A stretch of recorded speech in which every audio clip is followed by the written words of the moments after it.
Vous êtes-vous déjà demandé quel est l'endroit le plus aride de la Terre? Vous avez sans doute pensé au Sahara ou au désert d'Atacama, mais la réponse risque de vous glacer le sang, car il se trouve en Antarctique.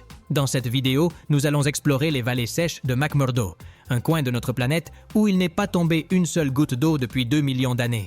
Ce paysage extrême est utilisé par la NASA pour s'entraîner en vue de missions vers Mars. Préparez-vous à découvrir ce désert glacé. Avant de continuer, n'hésitez pas à aimer la vidéo et à vous abonner pour découvrir d'autres mystères planétaires. L'endroit le plus aride de la planète n'est pas celui auquel on pense habituellement. Quand on évoque l'aridité, on imagine spontanément les dunes infinies du Sahara ou les plaines craquelées du désert d'Atacama. Pourtant, il existe un coin de notre planète où la pluie est non seulement un phénomène rare, mais un événement qui ne s'est pas produit depuis des millions d'années. Cet endroit se situe dans la région la plus froide et la plus hostile du monde, l'Antarctique. Plus précisément, il s'agit des vallées sèches de McMurdo, un désert de glace qui défie toutes les lois de la météorologie et qui est devenu le laboratoire naturel le plus fascinant pour la science moderne. Situées en terre Victoria, à l'ouest de la mer de Ross, ces vallées constituent la plus vaste zone libre de glace du continent blanc. Elles couvrent une superficie d'environ 800 km² et offrent un paysage digne d'un film de science-fiction. Tandis que le reste de l'Antarctique est enfoui sous des kilomètres de glace permanente,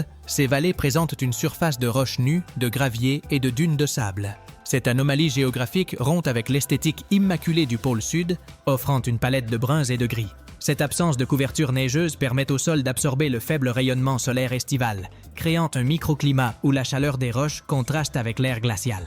La géologie s'y révèle ainsi dans son état le plus pur et le plus primitif, sans l'érosion de l'eau liquide qui a façonné le reste des continents pendant des millénaires. Comment est-il possible que sur le continent qui abrite la plus grande réserve d'eau douce de la planète, il existe un endroit où il ne pleut jamais? La réponse à cette énigme réside dans un phénomène météorologique aussi puissant qu'implacable, les vents katabatiques. Ces vents se forment lorsque l'air froid et dense des hauts plateaux antarctiques descend les pentes montagneuses vers les vallées sous l'effet de la gravité. En tombant, cet air acquiert une vitesse impressionnante qui peut dépasser 300 km/h. Cette force immense balaie non seulement toute trace de neige, mais exerce également une pression qui éloigne les nuages de la région, agissant comme une barrière invisible et pourtant impénétrable à tout système orageux tentant de pénétrer depuis l'océan environnant.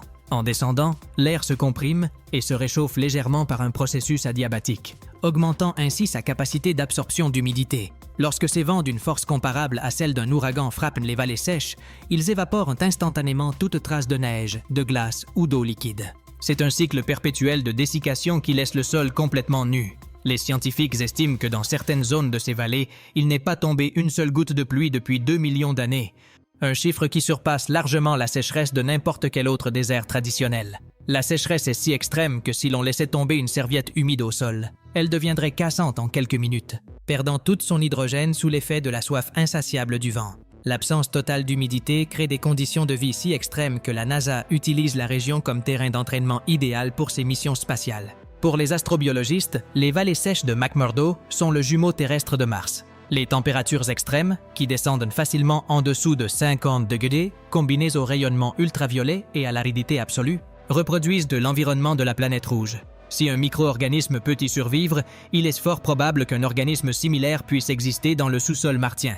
Des expéditions d'exploration avec des rovers et des foreuses profondes y sont menées précisément parce que le sol est dépourvu de matière organique, contrairement à la plupart des sols terrestres. Cette situation exige des instruments de détection de vie, une sensibilité et une précision extrême, compte tenu de cette rareté biologique. Malgré les apparences, la vie a trouvé le moyen de survivre dans cet enfer aride. Ici, point de forêt ni de grands animaux, mais une étonnante biodiversité microscopique. À l'intérieur des roches poreuses vivent des bactéries endolytiques, des organismes qui se réfugient dans les pores de la pierre pour se protéger du vent sec et profiter des rares instants où le soleil réchauffe suffisamment la roche pour faire fondre les traces infimes d'humidité interne. C'est une survie extrême, où le métabolisme ralentit presque complètement pendant des siècles, attendant patiemment une fraction de seconde de conditions favorables pour assimiler les nutriments. Ces créatures sont de véritables capsules de résistance qui ont appris à suspendre le temps biologique pour ne pas succomber à l'évaporation implacable. Il est stupéfiant de penser que ces vallées restent dépourvues de neige grâce à des vents soufflant à 300 km/h. Ces géants invisibles vaporisent toutes sur leur passage, créant un paysage digne d'une autre planète. Si ce fait concernant les vallées les plus arides du monde vous fascine, c'est le moment idéal pour réagir. Dites-nous en commentaire si vous pourriez survivre une journée dans ce désert glacé. N'oubliez pas de partager cette vidéo avec vos amis passionnés de science et de vous abonner en activant les notifications pour ne manquer aucune de nos prochaines expéditions numériques. Un autre attrait majeur de la région est le mystérieux lac Vida. Cette étendue d'eau est recouverte d'une couche de glace de 19 mètres d'épaisseur, restée intacte pendant des milliers d'années. Sous cette calotte glaciaire se cache une saumure extrêmement salée et froide qui abrite une vie microbienne isolée du reste du monde depuis des millénaires. Cet écosystème clos est une véritable capsule temporelle biologique qui permet aux chercheurs d'étudier l'évolution de la vie en isolement total et dans des conditions de pression et de froid extrêmes. La salinité des eaux du lac est 6 fois supérieure à celle de la mer, ce qui les empêche de geler complètement, même par des températures négatives. Il en résulte un milieu de vie unique où la chimie et la biologie se livrent à une lutte acharnée pour la survie dans l'obscurité la plus totale. Mais le phénomène le plus saisissant et troublant des vallées sèches est sans doute celui des célèbres chutes de sang.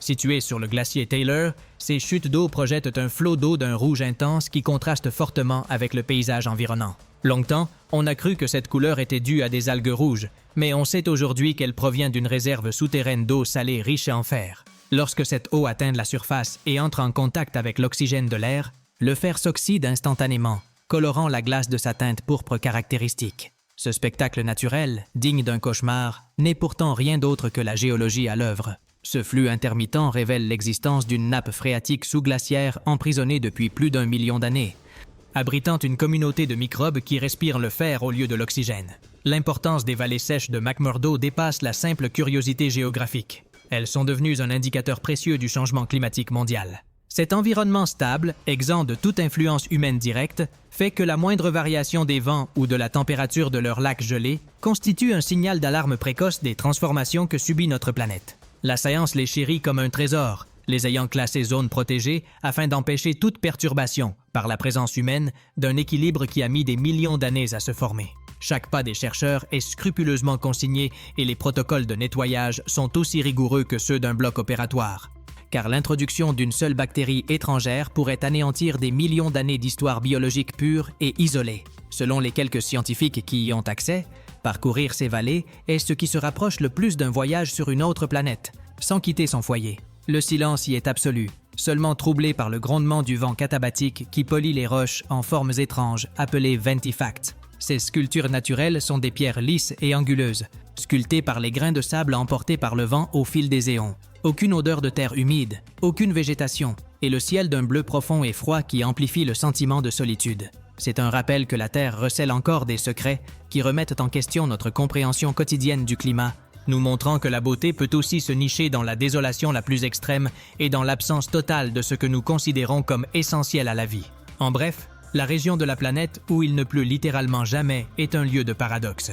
C'est un désert au sein d'un bloc de glace, un fragment de Mars sur Terre, et un refuge pour la vie dans un environnement conçu pour l'anéantir.